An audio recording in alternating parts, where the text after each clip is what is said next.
We also are exploring the quantum dot OLED panel from Samsung. We also have prototypes in-house. So I visited Abbey Road Studios to take a first look at the Philips OLED Plus 937, OLED Plus 907 and OLED 807. I also asked Philips TV some challenging questions, such as full 4K 120Hz resolution for gaming, what they think of QD-OLED, and why the company doesn't sell an OLED TV with its best panel and processing without integrated premium sound. I'm Danny Tack, Senior Director, Product Strategy and Planning. My main responsibility is to drive the innovation in terms of picture quality, in terms of the display and the picture processing inside our entire Philips TV range. And would you like to introduce the two TVs behind you? Yes, on this side we have the OLED 807. On this side here we have the OLED 907. Let's first talk about the 807. What are the key upgrades over last year's 806? The OLED 807 has a new P5 AI engine with the new ambient intelligence. It also holds the newest OLED EX panel with 1000 nit peak brightness, and it has the new generation Ambilight with a 3 times more resolution. And what are the key differences between the step-up 907 to the 807 then? The 907 has even a better OLED EX panel, has the same picture quality engine but a better panel with the special heatsink inside in the back of the panel, driving the panel now to 1300 nit peak light compared to the 807 1000 nit peak light. Now let's move on to the flagship 937. What are the differences between this flagship TV to the step-down 907 and 807? The OLED Plus 937 has a better P5 AI engine. It has the dual engine inside. It does 3 things exclusive over the P5 AI single engine. One is the AI Smart Bit Enhancement 2.0. That's to make sure that your bad quality sources have no coding artifact, no banding. It does better sharpness. It has AI, artificial intelligence, machine learned sharpness inside. It can make the sharpness different on different parts of the picture to really give you a crisp and natural picture.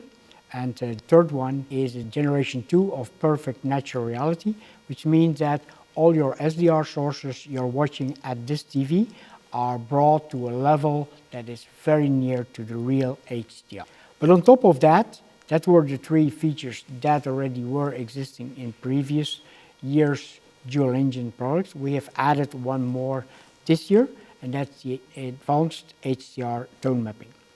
Now we are actually not looking anymore to the max CLL value of the movie, of the information inside the HDR content, but we are measuring ourselves real time and optimizing frame by frame the light output of the picture. That gives you always the best between the light in the source versus the light that the OLED display can deliver. Besides that, that same feature, advanced HDR tone mapping, will help you also in HDR sources which are very low graded. Many sources today, HDR sources, are graded at only 300 nit because they will appeal or they will be applicable for the majority of mainstream TVs. But it's of course a shame that when a TV, an OLED TV, they can do 1300 nit peak, and now just has to get as an input a 300 nit graded source. Well, we can expand that to the level of the light output of the OLED panel and give you a much more crisp HDR performance. Does this introduction of advanced HDR function on the OLED Plus 937 gets away from as intended by the directors or the producers? No. We have 3 levels there in the advanced HDR tone mapping. One is the minimum level. That's where we follow completely exactly the director's intent. Then we have a medium level, which is going slightly up, but still following the creator intent, but uses much more potential of the display light output of the OLED panel. And there is a maximum level that goes a little bit away from the director intent to make it more crisp, but two of them following the director intent. That's reassuring to hear. Are there any other new features implemented on the OLED Plus 937 and other of your 2022 OLEDs? Yes, we also have enhanced our exclusive ambilight with the next generation ambilight, which means that now we have drivers for every single LED in the back of the TV, whereas in the past we had only one driver per 3 LEDs. So now we have 3 times more resolution in the ambilight experience. In terms of OLED panel, what sort is implemented on the 937? Well, it's the newest generation OLED panel from our supplier, but this one comes with an extra heatsink in the back and therefore can drive much more peak light. It can drive 1300 net peak over compared to the 807, which is 1000, meaning a much brighter picture to give you the real HDR experience. Talking about supplier, how closely do you work with them? How far in advance do you try and get a preview of what they are offering you in terms of securing the panel and designing your products?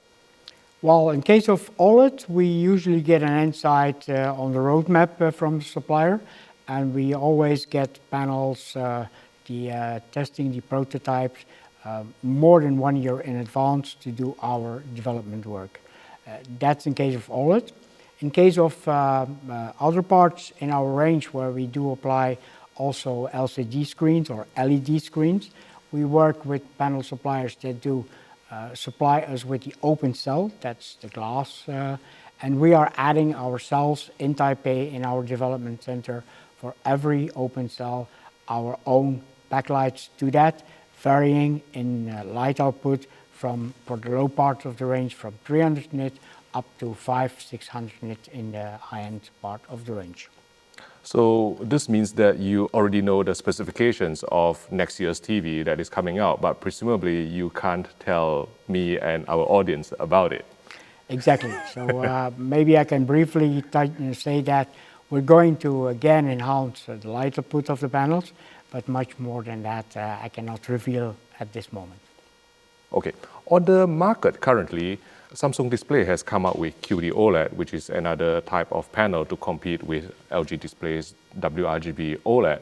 What are your thoughts on it? Have they approached you to try and ask you to buy their QD-OLED panels? Yes, as we have now been a couple of years in the market with the white OLED panel from LGD and now with the latest OLED panel, we also are exploring the quantum dot OLED panel from Samsung. We also have prototypes in-house in Ghent in our innovation center, and we are comparing the both with each other, looking to strengths and weaknesses, and we will decide in a later stadium which panel to bring to market in the near future. Coming back to the twin chip solution, last year there were some issues with 4K 120Hz VRR support in terms of producing full resolution. What is the situation with the 807, 907 and also the 937? Well, 807 and 907 are single chip solutions, and both can handle the full resolution, the full vertical resolution in case of 4K 120Hz VRR. For the 937 OLED Plus product with the dual chip solution, it's still the same. It will reduce the resolution, the vertical resolution to half. On the other hand, as I already was pointing out, this dual engine has so much better picture quality in terms of sharpness, contrast and coding artifacts over the single chip solution that it really compensates for the loss of resolution in the gaming experience. Looking at launches of Philips TVs over the years, you always have two launches, one in spring and one later in fall for your flagship sets. Is there any particular reason why you have chosen this sort of launch schedule? Well, yes, of course the 937, which is here next to me, is of course a product that has a lot more innovation, a lot more work, and it's basically to also split a bit the work. In the beginning of the year we do the lower parts of the range, the real high volume runners, and in the second half of the year we do the products with the real innovation, because that always requires a bit more work than the normal mainstream TV products. My next question is one that many of my viewers and other potential buyers of your TVs have been asking. Is there any reason why you're not offering your best panel, your best processing, without the sound enclosure, because many of these enthusiasts already have their own sound system?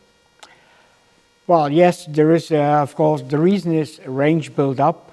Usually the higher you go in the range, the more expensive the product is and the more featuring we are giving. But it is an interesting question you're asking, and in the future we're looking into that, we are considering actually that kind of product.